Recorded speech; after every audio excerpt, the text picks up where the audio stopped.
80 ans après la fin de la Seconde Guerre mondiale, on n'en finit pas d'explorer cette terrible période. C'est ainsi que Frédéric Albert, un Vendéen, a découvert que l'un de ses anciens amis était un collaborateur qui avait sévi en Dordogne. Il en a tiré un livre, le reportage de Bertrand Lasseguette et Pascal Tinon. C'est l'un des nombreux lieux de mémoire de la Seconde Guerre mondiale en Dordogne. Les Piles, à quelques kilomètres de Périgueux. 13 personnes sont mortes ici le 12 juin 1944, des réfugiés juifs et des périgourdins. Simone avait 14 ans alors. Madame Baylou criait: mon Dieu, est-il possible? Parce qu'ils l'ont amenée au poteau, la pauvre femme, elle était âgée, fait comme moi, là. Et ils l'ont amenée au poteau avec les autres, et puis ils les ont fusillés. Voilà. Ils les ont brûlés après. Les coupables de ce massacre, la tristement célèbre division SS Das Reich. Mais ils n'étaient pas seuls. Parmi les tueurs, il y avait aussi des Français. C'est assez émouvant de venir ici, sachant que Paul Pradier était ici il y a 80 ans. Donc c'est assez bizarre. Paul Pradier, c'était un agent du SD, la police de la SS, un homme responsable de la mort de dizaines de personnes. Frédéric Albert s'est intéressé à ce personnage car c'était un ami de sa famille en Vendée.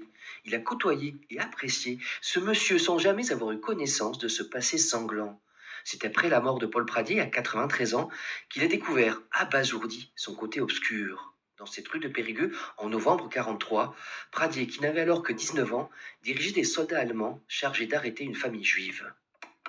Les gens sont sidérés, ils sont sur le coup, parce qu'on ne peut pas imaginer dire ce petit bonhomme qu'on a connu âgé, qui était un mec sympa, un homme jovial, et qui là devient un monstre, quoi. Enfin, est un monstre à l'âge de 19-20 ans.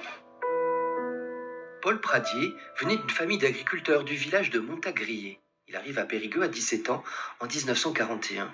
Il aurait rêvé de devenir mécanicien à la SNCF.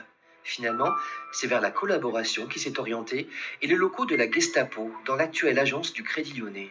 Il est surtout très efficace dans ce qu'il fait, l'infiltration de maquis, les renseignements. Et donc c'est pour ça qu'il entre, on lui donne la carte on lui donne une carte de policier allemand du membre du SIPO SD. Et c'est là qu'il devient très actif.